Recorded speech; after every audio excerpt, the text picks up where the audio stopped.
Hey everybody, DisThunder here, and today we're going to do a quick look, review / overview of the Doc Nocturnal and the Case of the Shrieking Yeti box set from RumbleCon 2025.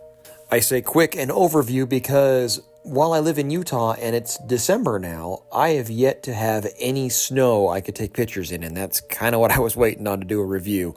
That sounds kind of silly, but I thought that was a sure bet. So since that didn't happen and it's still 50 degrees outside as I'm recording this, it's crazy, I decided instead I'll just do kind of an overview, show some pictures, go over the accessories, articulation, that sort of thing, and I don't know, maybe if it does snow I'll get out and take some pictures and put them on Instagram or something. Fundamentally, most of this set is stuff that you have seen before in different colors, more or less, or without a fursuit. I'll get into that with the Yeti later. But Doc Nock is a very clever reuse of the existing Doc Nock, even sporting the same boots, same harness, all that good stuff, with a couple new accessories and a couple of borrowed accessories. Now, the Yeti is quite interesting. This thing is, I assume, built on maybe the same body as Slugfest, but I'm not 100% on that. But obviously the head with the LED gimmick and the fursuit are all new to him because I haven't seen anything like this before.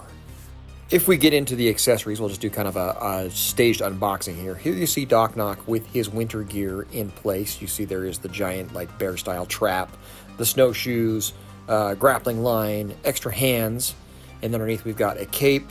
He's got some climbing tools, an E-tool, that back karambit, his gun, and also the, I believe that's a submachine gun from the Vigilante upgrade kit. Here's the Yeti in his tray, and you can see his two variant face plates. They're not really heads, they kind of just go on the front there, as well as the LED that functions to give up the light-up eyes, which I struggled with a little bit. Inside the baggie with the cape, there is also his harness with his holsters. Again, very similar, if not the exact same, really, to the original Doc Nock, although I think the sheath is new, the knife sheath on there. So here's the Yeti outside of his plastic casing, and he is pretty imposing in person. As I mentioned, he doesn't have variant heads, they're variant faceplates. See here, you remove the faceplate with the housing with the LED and the battery inside, and what you would do is just kind of hold on to this faceplate here and pry these off to switch them out.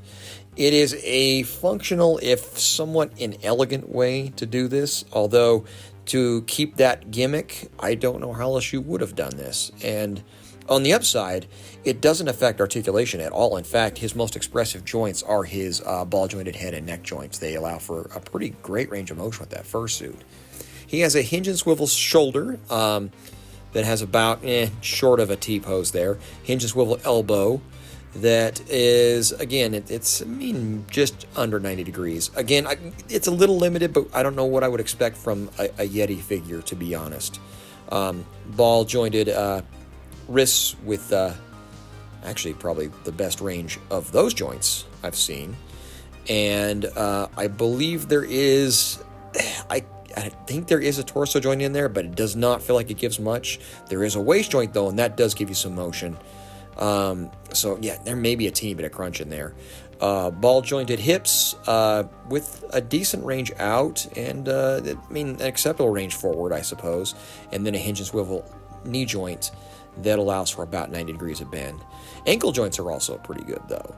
Again, the style of this figure, I don't think anybody was expecting him to be super articulated, but it is a little bit limited, especially with the torso joint. I wish he had a bit more of a crunch because getting him hunched over would be kind of my ideal stance for a character like this. Now, Doc Nock is going to be exactly what you expected from the previous one, but I wanted to take a quick second here and show you how the cape works because I think this is actually an improvement over the original. The hood, like the original, is on a separate piece, but I don't know, the way the cape just kind of fits over it and has that little elastic on it, I think it's just a better function overall. You can see with his goggles and his mask, the goggles came from the Vigilante set as well, but the mask is new, and that's damn cool. No pun intended. You see his harness. There are some hook and loop attachments there that, again, this works just like the original Doc Nock. But there are some extra elastics for different stuff, like the carabiner back here for, I think, for his rope. And then you've got these little tabs here where you could slot in like his E-tool or his the hunting knife that goes on that side there, grenades and so on. And then you have a little bit of elastic where the holster is attached. Holster has a little bit of wire in it to keep it folded over. Works pretty well, I think. But allows for a lot of space to customize his loadout, which I appreciate. Articulation, exact same as the previous Doc Knock. I don't think there is a butterfly joint in this base body, not that I could really feel any substantial out of, but, bicep swivel, double jointed elbow, ball jointed wrist. Also, you can see the cool little communicator gimmick like was on the other Doc Knock figure, and I just broke it. Fantastic. But I'll find that. It's okay. It's here somewhere. As I said, yeah, ball jointed wrists work like every other Mezco you've seen. Now, he's got a pretty decent torso joint, even with the jacket, which does kind of hinder it a bit. You can still get a little bit of forward and back, and obviously swivel is not a problem. The jacket also has some wire in it, so that means when it comes down to the hip joints, he's not nearly as restricted as I was expecting. The material used on his parka and his snow pants is actually really cool. And as you can see, he gets a good double-jointed knee bend. You've got the same ankle swivel and boot cut as the original thigh cuts. I mean, it's the same stuff. If you've seen Doc Knock before, hell, even if you've seen the original Doc Knock, this is the same articulation loadout as we had on those. Now, excuse me, I'm going to go find that communicator. Let's do some scale comparisons for Doc Knock. Here he is with the G.I. Joe classified polar bear from the Snake Eyes set, and not having a polar bear of my own, I think that's probably a good scale for the two of them. Here he is with the most recent Doc Knock figure, and as you can see, he is the same height, because if he wasn't, that would just be kind of strange. Here he is with the original Doc Knock figure, who is still a pretty good figure in his own right, but no question about it, this is the size this character should have always been, I think.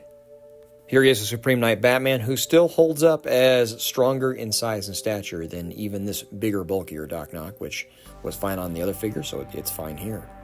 Burning through some comparisons for the Yeti real quick, here is that same classified polar bear, because again, it fits the theme nicely, and it's a damn shame I don't have any snow to take a picture of these two in, but here you are, in case you do and you can. Here he is with the Dungeons & Dragons Owlbear, who is actually quite similar in size and articulation and stature, so wasn't expecting that. And here he is with Slugfest, which I still think this is probably where they're shared parts, even though he is a bit taller, maybe a new torso, I don't know, hard to say. But if he's not Slugfest, he might be this World War Hulk. That would be my best guess, actually, at this point, after getting these guys out and doing some comparisons. I feel like this is probably the base body. So despite waffling on this set for a good, I don't know, maybe 5 minutes, that's about all you can afford on a Mezco pre-order, I'm still pretty happy overall with what was done here. I wasn't expecting anything really like reinventing the wheel, because you're using a base retooled figure and then now I'm assuming the Hulk figure underneath a fursuit, but what's done here works very well, and I appreciate it for what it is, and I appreciate the fact that it's just made for good fun. This is a set that is just caked in pulpy goodness, and it's just here for a good time, and man, can never have too much of that, right? Especially when it comes to collecting action figures.